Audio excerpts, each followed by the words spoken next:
L'Église catholique fait mémoire de Saint Jérôme. Saint Jérôme est le saint patron des biblistes. Il fut une très forte personnalité et eut aussi un très mauvais caractère, cela irait-il ensemble?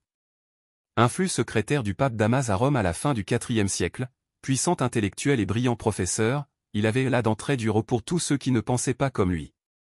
Polémiste et vindicatif, ses adversaires ne se comptent plus. Mais Jérôme allait être sauvé et converti par la Bible, en se retirant au désert, puis à Bethléem. Pendant la seconde partie de sa vie, soit pendant 35 ans de 385 à 420, Jérôme et plusieurs disciples fidèles vont se fixer pour toujours à Bethléem, là où le Verbe, la parole de Dieu, s'est fait parole d'homme.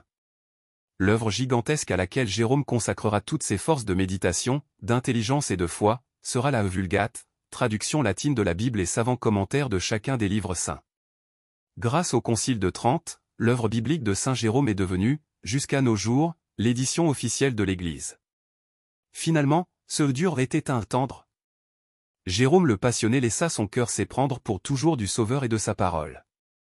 Le contact intime du Christ et de son Évangile, la fréquentation assidue de la Bible, la soumission à l'étude des textes sacrés, l'amenèrent progressivement à la difficile humilité, porte royale de l'amour. Comme au prophète, Dieu dit à Jérôme, « Prends ce livre et mange-le ». Il fut fidèle à cette mendication quotidienne et la Bible devint sa nourriture et sa respiration, la Bible lue en Église et commentée pour le peuple de Dieu.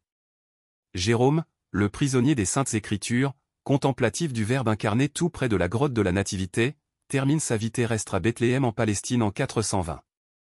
Jérôme vient du grec hieronoma, nom sacré. Les Jérômes peuvent aussi fêter Saint Jérôme Émilien le 8 février. Saint Jérôme, priez pour nous. L'Église catholique fait mémoire de Saint Jérôme. Saint Jérôme est le saint patron des biblistes. Il fut une très forte personnalité et eut aussi un très mauvais caractère, cela irait-il ensemble?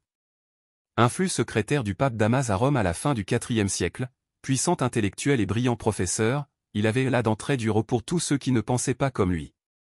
Polémiste et vindicatif, ses adversaires ne se comptent plus. Mais Jérôme allait être sauvé et converti par la Bible, en se retirant au désert, puis à Bethléem. Pendant la seconde partie de sa vie, soit pendant 35 ans de 385 à 420, Jérôme et plusieurs disciples fidèles vont se fixer pour toujours à Bethléem, là où le Verbe, la parole de Dieu, s'est fait parole d'homme. L'œuvre gigantesque à laquelle Jérôme consacrera toutes ses forces de méditation, d'intelligence et de foi, sera la Vulgate, traduction latine de la Bible et savant commentaire de chacun des livres saints. Grâce au Concile de Trente, l'œuvre biblique de Saint Jérôme est devenue, jusqu'à nos jours, l'édition officielle de l'Église. Finalement, ce dur était un tendre. Jérôme le passionné laissa son cœur s'éprendre pour toujours du Sauveur et de sa parole.